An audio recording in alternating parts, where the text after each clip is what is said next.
Hey, what's going on everybody? Gareth here, FCP Euro. Welcome back to another DIY video.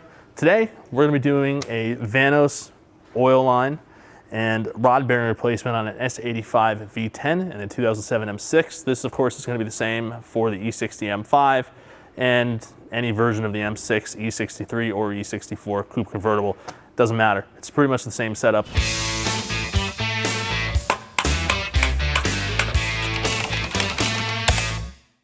The process is going to be the same between both cars. Removal of subframe, disassembly of pretty much the whole underside of the engine, oil pan, oil pumps out, the whole thing. I'm not going to lie, this is a huge job. It's a very long process. A lot of stuff has to come out of the way in order to remove the high pressure line, reinstall the high pressure line. Obviously installing 20 new rod bearings, that does take its time as well. So this is a huge job.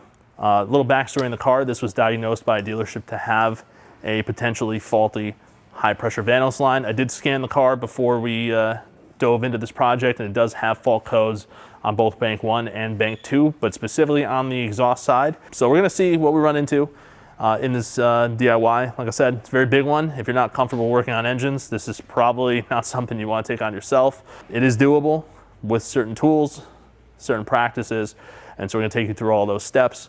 And even if you're not looking to take this job on yourself and you just want to know more about it, we're going to cover everything comprehensively in this video. Now, in regards to some of the parts we're going to be installing, this is actually the S85 rod bearing replacement kit that we offer on our website. The kit does include the Vanos line because no matter what, if you are replacing rod bearings, you should replace the Vanos line. If you're replacing the Vanos line, you should replace the rod bearings. They should both be done at the same time. In this kit, oil pan gasket, new oil filter, the Vanos screen. So this actually is the screen for the pressure feed or the oil feed to the high pressure oil pump that does need to be replaced. All the subframe bolts, all the crush washers, all new rod bolts, along with the genuine BMW rod bearing bolts. Obviously, you're going to get more than 2. You're going to get 20 of these, but we just didn't want to unpackage all of them if we didn't need to, at least for this right here. All the oil pan bolts. This is a comprehensive kit, comes with everything you're going to need in order to do this job. We also do offer another version of this kit with different rod bearings from ACL, but in this particular car, we're going to be installing the genuine factory rod bearings. So there are 2 different versions of this kit. We're installing the one with the genuine rod bearings today. So with that said, now we talked about some of these parts we're going to be installing. Let's go ahead and move over in front of the lift, and we'll go ahead and get right into it, talk about the tools we're going to need to do this job. So I'm not going to disillusion you. This is a absolutely massive job, and you're going to need a lot of tools. In fact, I'm not even sure that this is all we're going to need. There's definitely going to be some mandatory tools, but it's obviously going to vary based on what you have. If you're taking on this job, we're going to go ahead and assume that you have a good variety. Realistically speaking, yeah, you're going to need a whole toolbox of stuff, but I mean, I think the main points we're going to say here is you're going to be removing the subframe, suspension parts. So 18 millimeter sockets and wrenches, that's going to be a mandatory requirement. A lot of the things on the engine are basically 10 mils. So you want a variety of 10 mil sockets, swivel sockets, deep sockets, shallow sockets, preferably 1/4 inch just because space is very limited. You also want T30 sockets, a lot of T30 fasteners at the bottom of the engine you're going to have to deal with as well. To kind of go along with that, because you have to remove the splash shield and everything like that. These little pop rivets tools are super useful for getting those rivets out so you can remove them without breaking them. To go a little bit further than that, pry bars, things like that to help you move stuff around, particularly when you go to put the subframe back underneath. You're going to have to move it around a little bit to get it all to line up. So any kind of leverage you can get there is going to be super helpful. But the fact of the matter is, there's no shortage of tools you're going to need for this job. The more the better. Bigger variety you have, long, deep, shallow, that's what you're going to need to get this job done because it is a massive one. Outside of what we have pictured here is just a reference. A couple of mandatory special tools you're going to need. You're going to want some kind of engine support bar to keep the engine in place once the subframe is removed. You're going to need a 12 millimeter 12-point socket for the connecting rod bolts, at least to remove the factory connecting rod bolts. And if you're reinstalling the factory connecting rod bolts, you're going to need obviously that socket as well. But the socket you'll need is going to vary based on whatever connecting rod bolts you're installing. So be prepared for that. Whether you're using ARP or something else, just make sure that you order those ahead of time. Having a digital torque wrench is going to be super useful for doing all the torque angles and everything like that. So you can do it with a torque angle gauge, but a digital torque wrench is going to make it much easier. And then also there is a special tool for barring over the engine manually through the 4 crank bolts at the front of the engine. You're going to want that, otherwise it's going to be a little bit difficult. And you're going to want the magnetic base from BMW to do the dial indication on the high pressure oil pump. You can get away with it. We're going to show you kind of a setup that we did in this video because we did not have it at the time, but BMW does make a special adapter specifically for the dial gauge. So you will want that. And once we're on the topic of a dial gauge, you will want a high quality dial gauge in order to read the specification accurately, which is 600ths to 800ths of a millimeter. But outside of that, you know, these are really the tools we're going to need to do the job. It's a big one. Just be prepared as much as possible because, again, the more tools you have, the easier this job is going to be. And then on the diagnostic end of it, you're going to want ISTA, whether you get it from an alternative source or you get it directly from BMW. You need ISTA in order to bleed the high pressure oil system for the Vanos after the job is complete, as well as to test the Vanos system. So that is a special diagnostic tool that's not just generally available. You will need to source that or bring it to a shop to have them do it, or if you have a friend that happens to have it, great for you, but ISTA will be required for that, or DIS for that matter. And so with that spiel said, let's go ahead and get into it, show you how to do this. All right, we're gonna start off by removing the air collector and the air boxes. This is just to make room for later on. The entire point of everything we're gonna be doing from here on forward is removing as much stuff as we need to, just to make room to be able to work. Granted, most of the work we're going to be doing is going to be below, but we do need to replace the Vanos line because we do have those high pressure oil faults, which is super symptomatic of that line failure, which is down there. So we need to gain access to it. Having this stuff out of the way up top is going to make that much easier. We're just going to go ahead and pinch, and it should just come off. Depending on the age and how old these parts are, it's very easy to potentially break these, so try to be careful. Next up, we're going to disconnect our mass airflow sensor. It's got 2 little tabs on the side. These can be a little stubborn to remove. It's got that little grommet in there that seals it. And then we have 6mm hose clamps.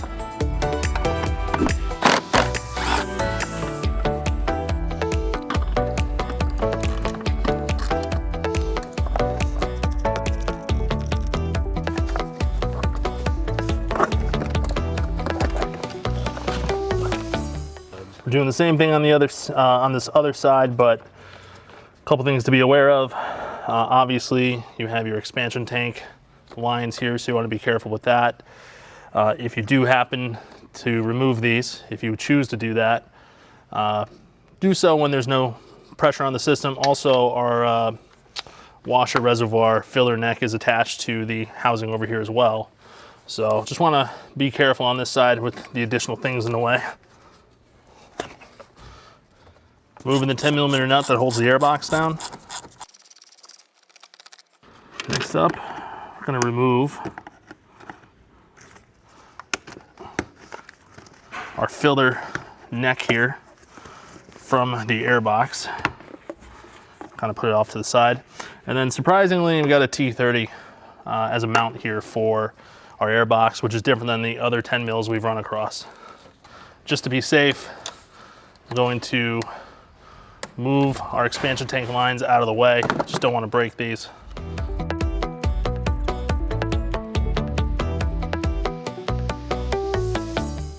Next up, we're going to remove the fan because we're going to need to access the front of the engine. This is clearly in the way. So we're going to go ahead and move that out of the way. We're going to use a T50 Torx to loosen up these retainers.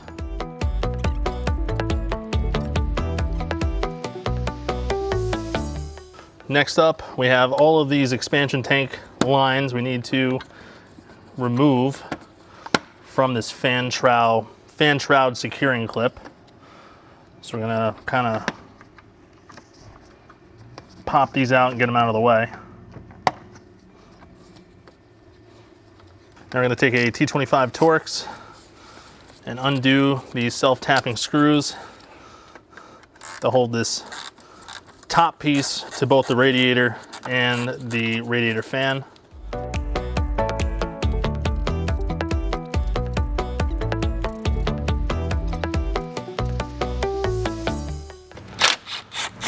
Moving the last T25 screws that were hidden by that radiator cover there. So from here, we can lift this top plate, which sandwiches everything together. Make life easy here. I'm just gonna cut these zip ties that hold the fan wiring harness to its own cover here. We'll just put new zip ties in later. Reason being is I really don't want to break these little tabs. They're pretty fragile, so that's just an easier process. Unfortunately for us, the connector for the fan is down below, so now I got to bring the car up and start moving the under trays. I'm gonna go ahead and remove the splash shield. If you've ever watched any BMW video that involves removing the splash shield before, you already know 8mm, 10mm, and in this case we got a couple of random plastic pop rivets that just appeared out of nowhere. But 8s and 10s, primarily 8s in this case. So just go ahead and start removing them.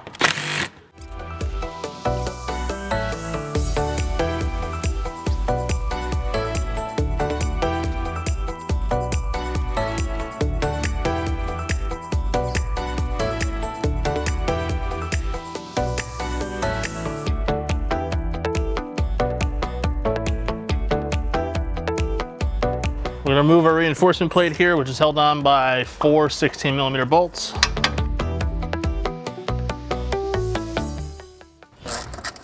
So I'm just gonna remove this T30, this little air scoop here.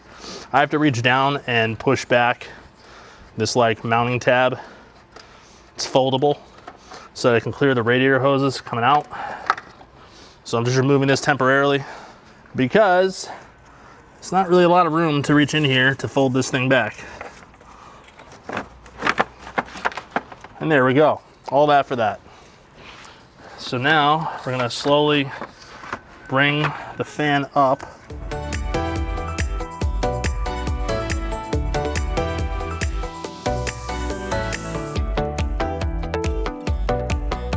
Now we can disconnect this.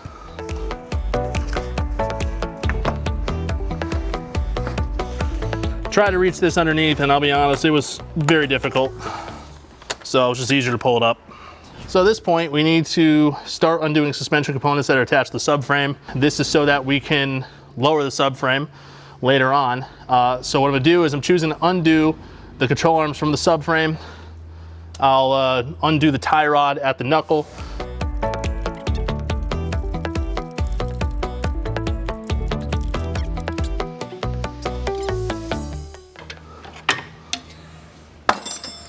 Just to improve visibility so you can see what I'm doing, went ahead and removed this plastic panel.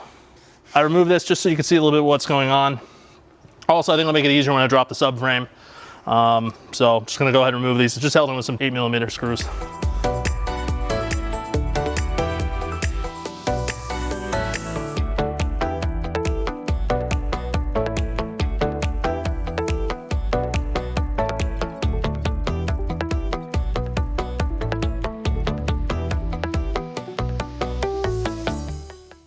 What we're trying to do right now is we're hopefully trying to get this level sensor disconnected from the body harness. 18mm again on this side. There's not really enough room to get an impact gun in there, so just using a long ratcheting wrench and a box end.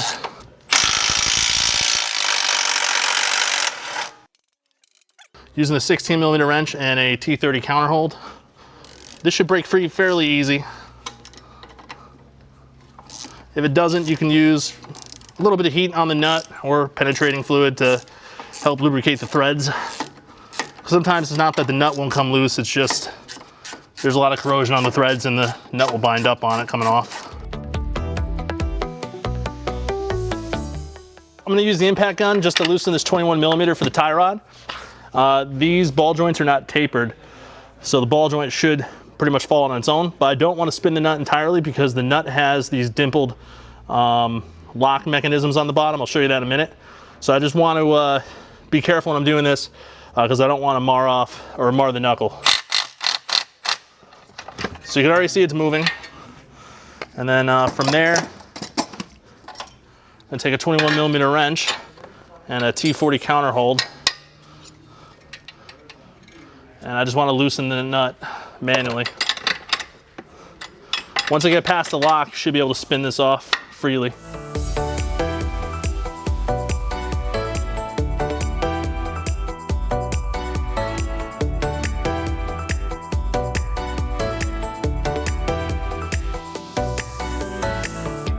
And we're gonna do the same exact procedure here on the opposing side.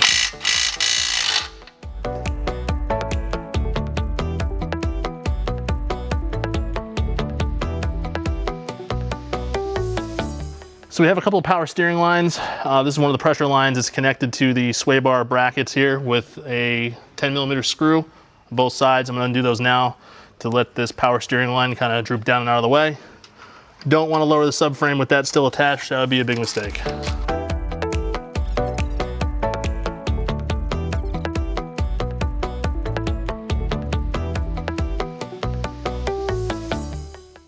We're going to use an E12 socket to undo the mount bolts for the steering rack.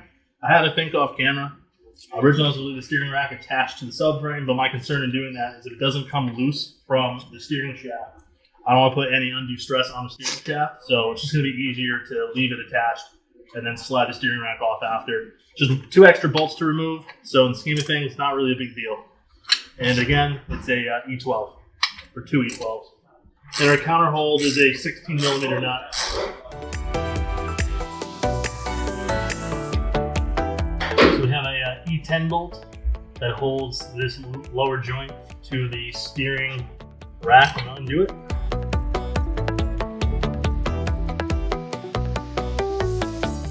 And you see the Loctite on it.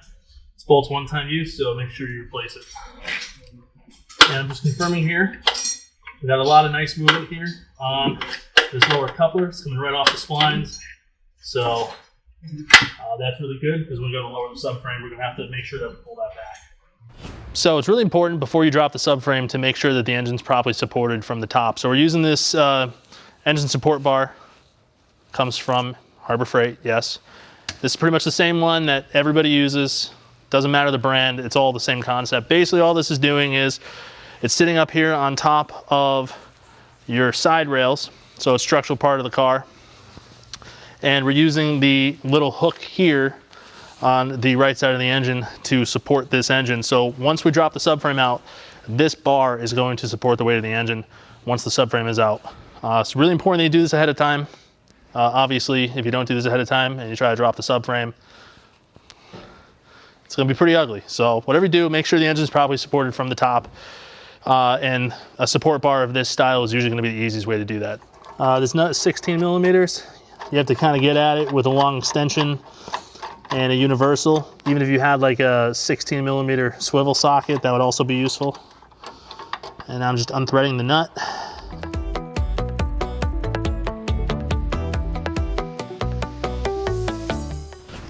We have 6 18mm bolts in total that hold the subframe to the chassis. So I'm gonna go ahead and remove them. On this side, it's pretty straightforward. On the left side, we're gonna have to be careful with the steering rack. We do need to disconnect a couple of power steering lines as we start to lower the subframe. And there's also the Servotronic sensor for the power steering as well that we have to disconnect. So we're not gonna just rip the bolts out and let this thing drop. We're gonna do it as slow as we can, as methodical as we can, not to damage anything.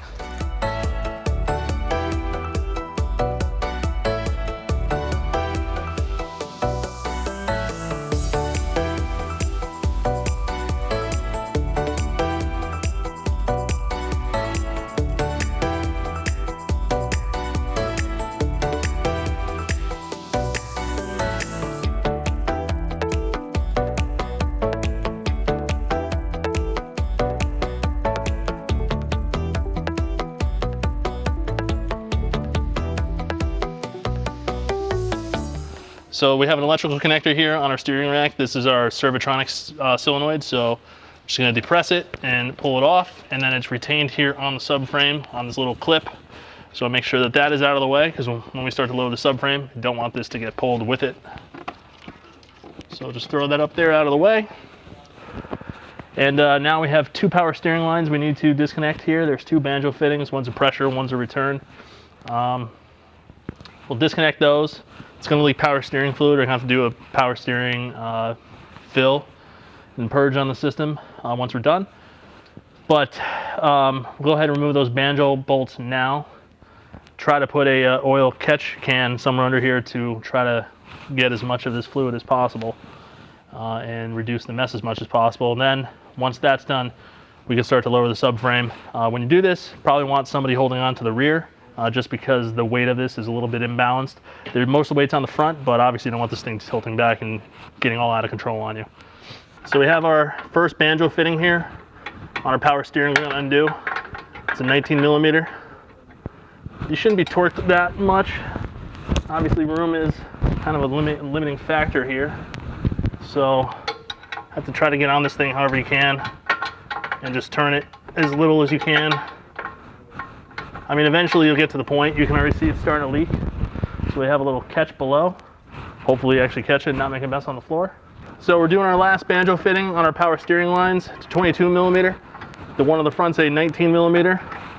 Basically made it impossible to install the wrong one.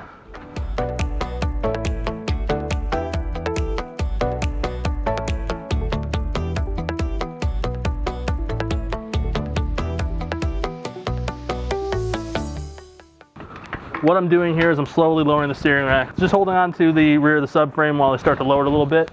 Only thing I'm paying attention is making sure that the steering shaft comes off of the steering rack. So it just slipped right out. We'll have to make note of when we put this back together. Just technically, this should all be put this way. This is where the alignment marks need to be for the steering to be straight ahead. But that's not a big deal because this piece can only slide in one way. But that's during disassembly, make sure that the steering shaft and everything's pointing in the right direction.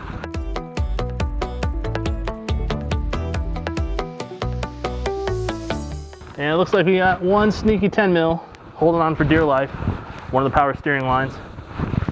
Truth be told, I could not see this when it was still in the car, so we'll just make note of this when we put it back together to secure that line.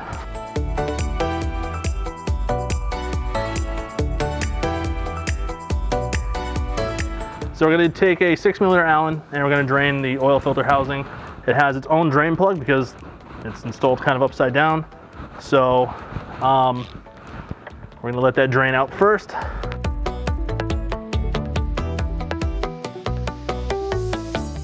So at this point, I'm just going to go ahead and replace the oil filter. Drained it. Oil that came out is looking pretty dirty. So we'll see what the oil pan looks like. I'll just lubricate the O-ring. The cap is torqued to 25 newton meters, and then the replacement plug is torqued to 10 newton meters. That information is right here on the oil filter cap. So with that said, there's no reason to ever over torque one of these because the information is literally provided on the cap itself. And I'm also putting on a new O-ring onto this drain plug for the oil filter housing. And then the torque spec on this is 10 newton meters. Now we're going to go ahead and drain the sump. There's two drain plugs, one here and one back here. Both are 6 millimeter Allens. This forward sump, there's not really going to be that much that comes out of it. Most of the oil is held in the back sump.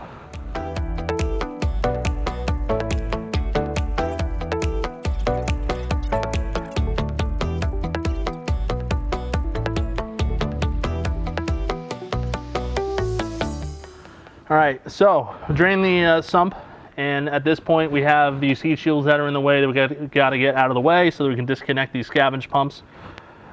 You'll just see that there's a whole bunch of different pieces here that are mounted to the side of the oil pan, so we just have to pretty much undo all these 10 millimeters. They're on both sides, so we'll go ahead and do that now. This is a 5 millimeter set screw for this crank sensor, so just going to undo it just to get this screw out. This is our bracket for our O2 sensors. We have another 10 millimeter back here. This is a mirror to the other side, except we don't have a crank sensor in the way, so some more 10 mils here. This is a pressure accumulator for the Vanos system. Shouldn't have to uninstall it, we just need to move it out of the way off to the side.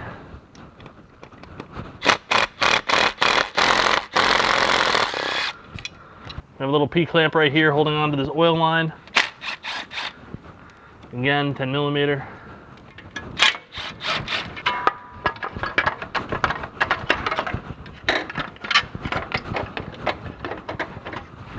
Just for the S&Gs, they threw in some T30s. for these M6 screws. This holds the secondary air injection line brackets in place. Again, these are just some rubberized P-clamps. The only other thing to note here is our AC tensioner. The bracket is actually bolted to the oil pan, so we probably have to remove tension on the AC belt tensioner. That's not a big deal. We can do that from underneath. Just because, again, it bolts right to the oil pan, so we'll want to undo this bottom bracket here for sure. But what we're going to do from here is we have our scavenge pumps here on the side of the oil pan, the electrical connectors that go to them. I'm going to start by disconnecting this little quick release tab here. Now, quick release, maybe not the right word for it, but I'm just going to take a pick, put it underneath, and pull it out like so. And now we have all of these little clips that hold on to this electrical cable for the right side scavenge pump. I'm going to try to open these up and get this wiring harness over to that side entirely.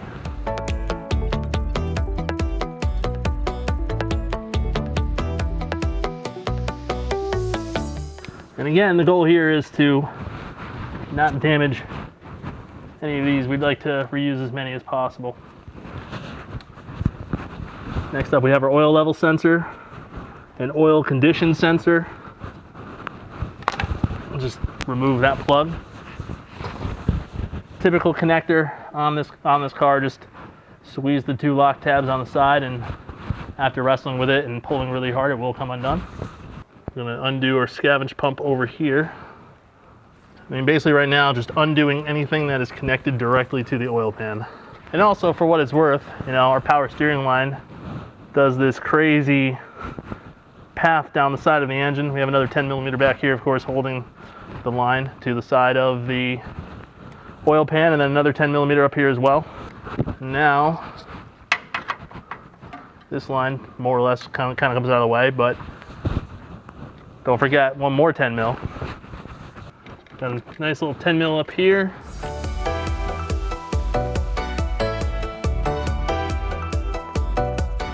It's also really important to note where this power steering line was located before. It needs to be up in here behind the Vanos pressure accumulator. So this 110 mil, which holds this bracket in place, when you go ahead and put this back together, make sure that the power steering line is tucked up in between here and the alternator.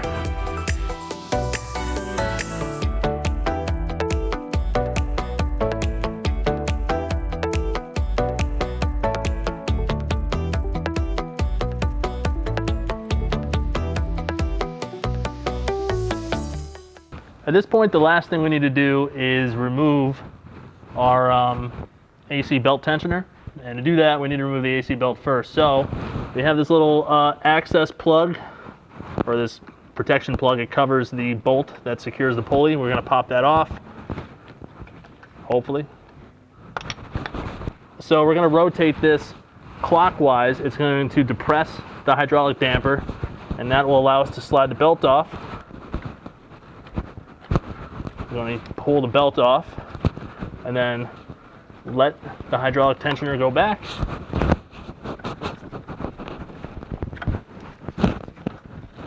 And then we're just going to pull the belt out entirely. So next up, we're going to go ahead and remove the bolts for our belt tensioner bracket. These are, again, our favorite size of the day, 10 millimeter, M6 thread size. I do recommend keeping the bolts with the bracket because these are going to be a very specific length. So as you pull them off, just put them to the side, and then once you get the bracket off, keep it all together. You will want to know what goes where later. Because if you put the wrong bolt in the wrong hole, you might find yourself into a problem later. And you don't want that. You hate to see it. Next up, we have our 13 millimeter bolt here that holds our hydraulic tensioner in place. I'm going to undo that. And one more 10 millimeter for this power steering pump, or power steering hose rather. And that just holds it to this mounting bracket. So we'll get that out of the way. We got one more 5 millimeter screw that holds on our pressure accumulator here. This goes directly in the oil pan, so we have to get this out of the way as well. And we got one more 10mm nut back here for our oxygen sensor bracket. Really important to remove this because one of the bell housing bolts that goes into the oil pan kind of in the way. So I want to go ahead and get this out of the way so we can remove our 4 bell housing bolts in the rear. And then from that point forward, guess what all of the oil pan bolts are? 10mm. Just when you thought you were done, there's more. First, we're going to start with our bell housing bolts in the rear of the engine. These go through the transmission into the oil pan, so we're going to remove these first.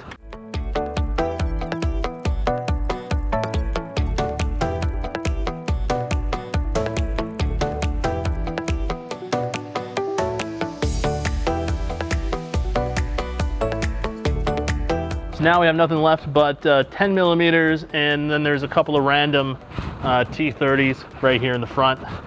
But all the shorter bolts are generally going to be a 10mm.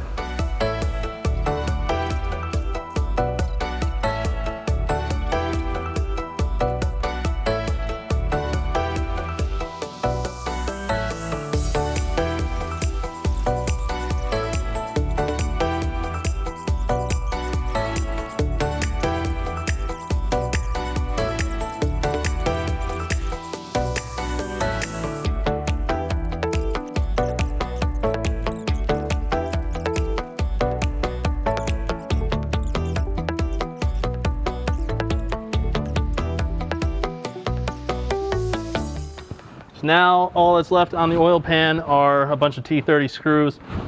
There's 4 in the rear here. You'll see these 4 holes. It's really important before you even try to pull the oil pan off that you remove these 4 T30s that are tucked up in here, because that actually, along with the bell housing bolts, mounts the oil pan where the transmission is. There's also this random T30 right here in this corner.